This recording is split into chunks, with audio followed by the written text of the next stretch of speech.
নমস্কার। মুক্তানন্দজির লেখা শ্রী শ্রী ঠাকুর ও মাধব পাগলা।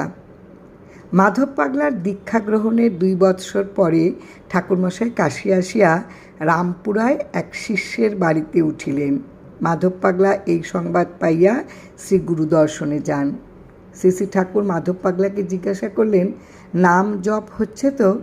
মাধব পাগলা উত্তর করলেন, আমার দ্বারা কি করে নাম করা হবে ঠাকুর? আমার মন চঞ্চল অস্থির, আমার দ্বারা নাম করা হবে না। শ্রী শ্রী ঠাকুর বললেন, একেবারেই কি হয়? নামের গোড়াটা ধরেন, নামের গোড়া ধরলেই সব হবে। মাধব পাগলা ঠাকুরের কথায় কাঁদো কাঁদো হইয়া বললেন, ঠাকুর, আমার মনে হয় আমার দ্বারা কিচ্ছু হবে না। শ্রী শ্রী ঠাকুর সান্ত্বনা দিয়া বললেন, আপনার না হলে কি আমার ছুটি আছে? ঠাকুরের শ্রীমুখ হইতে এই বাণী শোনা মাত্রই মাধব পাগলা ক্ষোভে ও দুঃখে মর্মাহত হইয়া শ্রীগুরুকে প্রণাম করিয়া বিদায় হইলেন এবং পথ চলতে চলতে ভাবতে লাগলেন, হায় হায়, এ কি সর্বনাশ! আমি যদি নিজে ঠিকভাবে নাম করিয়া উদ্ধার না হই, তাহা হলে ঠাকুরকে তো আমার জন্য আবার জন্ম নিতে হবে। মনে মনে ঠাকুরকে বললেন, না না ঠাকুর, আমার জন্য তুমি আর আসিও না। আমার পাপ আমি ভোগ করব। আমার জন্য তুমি দুঃখের সহিত এই দুঃখের সংসারে আর আসিও না।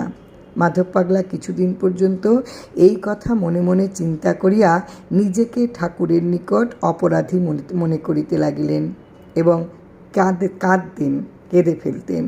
পরে তিনি শাস্ত্রপাঠ করে বুঝতে পারলেন, গুরুর প্রতি শিষ্যের এই প্রকার মনোভাব এবং এতটা মমত্ববোধ গুরু সে শিষ্যকে মুক্ত করেই রেখেছেন। শিষ্যের মোক্ষের আগ্রহ বাড়াইবার জন্যই গুরুর এই প্রকার স্বীকারোক্তি। যাহার পরমেশ্বরের প্রতি ভক্তি ও পরমেশ্বরের প্রতি যেরূপ ভাব আছে, গুরুর প্রতিও সেই রূপ পরাভক্তি আছে।